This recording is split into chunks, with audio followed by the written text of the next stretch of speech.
ನಡಿ, ಈಗ ಶುರು ಮಾಡೋಣ. ಕೇಸರಿಯಿಂದ ಮನೋಲ್ಲಾಸ ಮನಸ್ಸು ಮತ್ತೇರಿ ಕುಣಿದಾಡಿದೆ ನೋಡು, ಮನಸ್ಸು ಮತ್ತೇರಿ ಕುಣಿದಾಡಿದೆ ನೋಡು.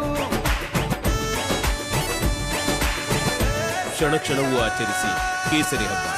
ವಿಮಲ್, ಬಾಯಲ್ಲಿ ಹೇಳಿ ಕೇಸರಿ. ರಾಮೇಶ್ವರಂ ಕೆಫೆ ಬಾಂಬ್ ಬ್ಲಾಸ್ಟ್ ಪ್ರಕರಣಕ್ಕೆ ಸಂಬಂಧಪಟ್ಟಂತೆ ಹುಬ್ಬಳ್ಳಿಯಲ್ಲಿ ಎನ್ಐಎ ಅಧಿಕಾರಿಗಳು ಕಾರ್ಯಾಚರಣೆ ಮಾಡಿದ್ರು. ಮತ್ತೊಬ್ಬ ಆರೋಪಿನ ವಶಕ್ಕೆ ಪಡೆದುಕೊಂಡಿದೆ ಟೀಮ್ ಅನ್ನೋದರ ಡೀಟೇಲ್ ಸಿಗ್ತಾ ಇದೆ. ಶೋಯಬ್ ಅಬ್ದುಲ್ ಮಿರ್ಜಾ ಎಂಬಾತನನ್ನ ವಶಕ್ಕೆ ಪಡೆದುಕೊಂಡಿದ್ದಾರೆ. ಸಾಫ್ಟ್ವೇರ್ ಇಂಜಿನಿಯರ್ ಆಗಿದ್ದ ಅಬ್ದುಲ್ ಮಿರ್ಜಾ ಹುಬ್ಬಳ್ಳಿಯ ಗೌಸಿಯಾ ಟೌನ್ನಲ್ಲಿ ವಾಸ ಮಾಡ್ತಿದ್ದಂತೆ ಈ ಮಿರ್ಜಾ ಕೆಫೆ ಸ್ಫೋಟ ಪ್ರಕರಣಕ್ಕೆ ಸಂಬಂಧಪಟ್ಟಂತೆ ವಶಕ್ಕೆ ಪಡೆದು ವಿಚಾರಣೆಗೆ ಒಳಪಡಿಸಲಾಗಿದೆ ಅನ್ನೋದರ ಡೀಟೇಲ್ ಸದ್ಯ ಸಿಗ್ತಾ ಇದೆ. ಬಟ್ ಬಾಂಬ್ ಸ್ಫೋಟದ ರೂವಾರಿಗಳು ಆಲ್ರೆಡಿ ಬಂಧಿತರು. ಬಟ್ ಈಗ ಅದಕ್ಕೆ ಸಪೋರ್ಟ್ ಮಾಡಿದವರು, ಅದರಲ್ಲಿ ಇನ್ವಾಲ್ವ್ ಆದವರು ಎಷ್ಟು ಜನ ಅನ್ನೋದನ್ನ ಎನ್ಐಎ ಅಧಿಕಾರಿಗಳು ಪತ್ತೆ ಹಚ್ಚೋದಕ್ಕೆ ಮುಂದಾಕಿದ್ದಾರೆ. ಅದೇ ನಿಟ್ಟಿನಲ್ಲಿ ಈಗ ಮಿರ್ಜಾನ ಪಾತ್ರ ಕೂಡ ಇರಬಹುದು ಅನ್ನುವಂತಹ ಶಂಕೆಯ ಮೇರೆಗೆ ಆತನನ್ನ ಹುಬ್ಬಳ್ಳಿಯಲ್ಲಿ ವಶಕ್ಕೆ ಪಡೆದುಕೊಳ್ಳಲಾಗಿದೆ ಅನ್ನೋದರ ಡೀಟೇಲ್ ಸಿಗ್ತಾ ಇದೆ.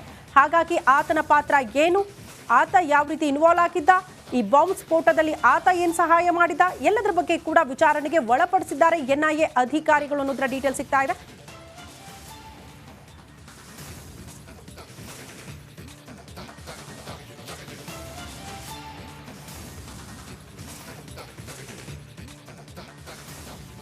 ಇನ್ನು ಕೊಡಗು ಜಿಲ್ಲೆಯಲ್ಲಿ ಮಳೆಯ ಅಬ್ಬರ ಮುಂದುವರಿತಾ ಇದೆ. ಬಿರುಗಾಳಿ ಮಳೆಗೆ ಮನೆಯ ತಡೆಗೋಡೆ ಕುಸಿತ ಆಗ್ಬಿಟ್ಟಿದೆ. ಬೆಡ್ರೂಮ್, ಅಡುಗೆ ಕೋಣೆ, ಡೈನಿಂಗ್ ಹಾಲ್ಗೆ ಹಾನಿಯಾಗಿದೆ ಅನ್ನೋದರ ಡೀಟೇಲ್ ಸಿಗ್ತಾ ಇದೆ. ಕುಶಾಲನಗರದ ಕೆಕೆ ನಿಂಗಪ್ಪ ಲೇಔಟ್ನಲ್ಲಿ ಆಗಿರುವ ಘಟನೆ ಇದು. ಕೊಡಗು ಜಿಲ್ಲೆಯಲ್ಲಿ ಮಳೆಯ ಅಬ್ಬರ ಮುಂದುವರಿತಾ ಇರೋದ್ರಿಂದ ಸಹಜವಾಗಿ ಒಂದಷ್ಟು ಅವಾಂತರಗಳು ಜನ ಫೇಸ್ ಮಾಡಲೇಬೇಕಾದಂತಹ ಅನಿವಾರ್ಯತೆ.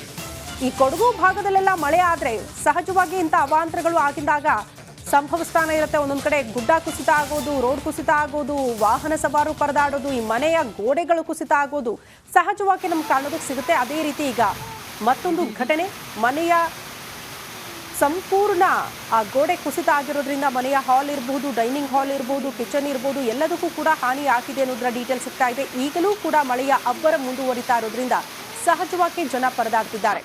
ನೋಡಿ, ಎರಡು ದೃಶ್ಯ ನಾವು ಗಮನಿಸ್ತಾ ಇದ್ದೀವಿ. ಮಳೆಯ ಅವಾಂತರ ಕೊಡಗು ಭಾಗದಲ್ಲಿ ಯಾವ ರೀತಿ ಆಗಿದೆ ಅಂದರೆ, ನಾನು ಆಗಲೇ ಹೇಳ್ತಾ ಇದ್ದೆ, ಬಹುತೇಕ ಕಡೆ ಈ ಗುಡ್ಡ ಕುಸಿತ ಆಗಿಬಿಡುತ್ತೆ.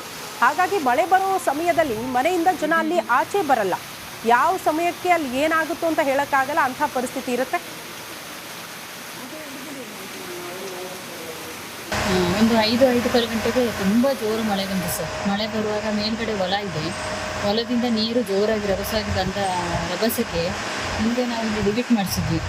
ಅದೇನಾಯಿತು, ಫುಲ್ಲು ಇದು ಜರಿದ್ಬಿಟ್ಟು ನಮ್ಮ ಮನೆ ಹಿಂದೆ ಗೋಡೆ ಮೇಲೆ ಬಿದ್ದುಬಿಟ್ಟು, ಬಿದ್ದಾಗ ಮನೆ ಫುಲ್ಲು ಗೋಡೆ ಎಲ್ಲ ಡ್ಯಾಮೇಜ್ ಆಗೋಗಿದೆ. ಅಡುಗೆ ಮನೆ ಮತ್ತು ಡೈನಿಂಗ್ ಹಾಲು, ಬೆಡ್ರೂಮು ಎಲ್ಲ ಹೋಗ್ಬಿಟ್ಟಿದೆ ಸರ್. ಸುಮಾರು ಒಂದು 10-15 ಲಕ್ಷದಷ್ಟು ನಮಗೆ ನಷ್ಟ ಆಗಿದೆ.